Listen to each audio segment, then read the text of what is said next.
In Nagoya, there is a train line that runs so smoothly people forget it has ever been anything else. The Higashimaya line arrives on time even when the city is falling apart around it. It passes through stations that feel identical until you realize you are no longer sure whether you were moving forward or simply being carried deeper into the same place. That is where the disappearances began. No dramatic ones, no screams, no missing posters, just small corrections in the shape of people. At first, it was a man who worked at the bookstore in Sake. Regular face, quiet voice, the kind of person customers never remembered unless they tried. One morning, he arrived late and apologized for being late again, though no one could recall him ever being late before. By noon, his manager insisted he had always worn glasses. By evening, the security footage showed him wearing them too, but he did not own glasses. The next day, he arrived already wearing them. He did not seem surprised. The customers stopped noticing the change. That is how it always starts in Nagoya, not with fear, but with a judgment. The second case was a nurse at the hospital near Osu. A patient woke up after surgery and insisted the nurse who checked on him had different eyes each time. She entered the room, brown one day, gray the next, then black so deep it looked like it had forgotten how to reflect light. The hospital records showed no irregularities. The patient was moved to psychiatric evaluation. He later died of complications. No one dared to connect the two cases until Detective Arata Minoru was assigned to what the police field described as identity inconsistencies. Arata was not a man who believed in ghosts. He believed in patterns. Patterns were safer. Patterns could be arrested. His first stop was the bookstore. The clerk greeted him warmly. "Good evening," the clerk said. "You're earlier than usual today." Arata paused. "Have we met?" A polite smile. Of course, Arata checked the register. The clerk's name was there. Same entry as always. 5 years of employment, no gaps, no anomalies. But when Arata looked at him directly, something felt wrong in a way that had no language, like a sentence missing its subject but still making sense when spoken aloud. "Do you remember your first day here?" Arata asked. The clerk blinked. "Yes," he said immediately. Too immediately. Then he added, "It was raining." Arata checked the weather records later. That day, 5 years ago, had been clear. That night, Arata followed him home. The clerk lived in a small apartment near Fushimi Station. Normal building, normal lights, normal sounds, the kind of normal that discourages investigation. At 9:17 p.m., the clerk entered his apartment. At 9:18 p.m., the light inside turned on. At 9:19 p.m., Arata saw something that made him stop breathing. The clerk inside the apartment was sitting at a table, reading a newspaper, but the clerk who had entered the building was still standing outside the door, not moving, just waiting. Then, very calmly, the one outside turned his head and looked directly at Arata and smiled.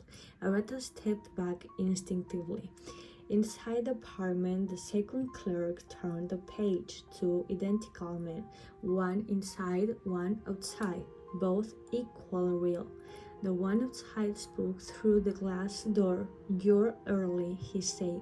Arata drew his notebook, explained. The man tilted his head. "We learned you," he said simply. "That's not an explanation." "It is," the clerk replied. "It's just not one you were meant to understand quickly." The inside clerk stood up now and walked toward the door. Both of them moved with the same rhythm. Both of them opened the same mouth at the same time.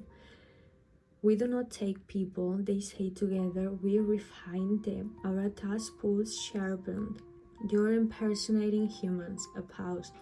Then the outside one laughed softly. No, he said, humans are what we become after enough practice. The air around the door felt wrong now. Not cold, not hot, something more stable. As if reality was being rehearsed silently off beat. Arata stepped forward. Where did you come from? The inside clerk answered first. We were always here, he said. The outside clerk corrected him gently. No, he said, we weren't. A silence stretched between them that felt older than either voice. The both clerks turned to Arata, and for a moment their faces were no longer stable. No changing like a disguise being removed, changing like a memory being edited while he watched. For a fraction of a second, Arata saw what they were underneath. Not monsters, no spirits in the traditional sense, something worse. Empty outlines shaped by observation, forms built by repetition, faces assembled the way a city assembles habits, slowly, collectively, without ever agreeing on the original design. Then the faces returned, perfect again. You are nothing too much, one of them said. That is dangerous here. Arata backed away. Here? Where is here? The two clerks looked at each other and spoke in unison. Anywhere people are consistent. The apartment lights flickered. When Arata blinked, the clerk outside the door was now gone. Only one remained inside the apartment, waving politely. Arata turned and ran. He reported everything the next morning. The department listened politely, took notes, asked if he was sleeping properly, suggested leave. By afternoon, his report had been corrected. It now described the suspect suffering from prolonged stress, exposure, and misidentification of routine individuals. By evening, Arata checked the bookstore again. The clerk gathered him warmly. Good evening, he said. You're earlier than usual today. Arata froze. The clerk adjusted his glasses. You look tired, he added. Have you been sleeping properly? Arata did not respond because the clerk had not been wearing glasses yesterday, and yet Arata remembered him wearing them for years. That night, Arata tried to write down everything carefully, but every sentence he wrote began to shift as he watched it, names correcting themselves, dates aligning too neatly, descriptions becoming slightly more comfortable, as if reality preferred them that way. On the final page, without his permission, his notebook wrote a single line. They do not mimic humans, they replace the need to remember originals. Arata closed the notebook. He understood then that the danger was not imitation, it was agreement. The spirits in Nagoya did not wear human faces like masks. They studied humans until the city itself started finishing their forms for them.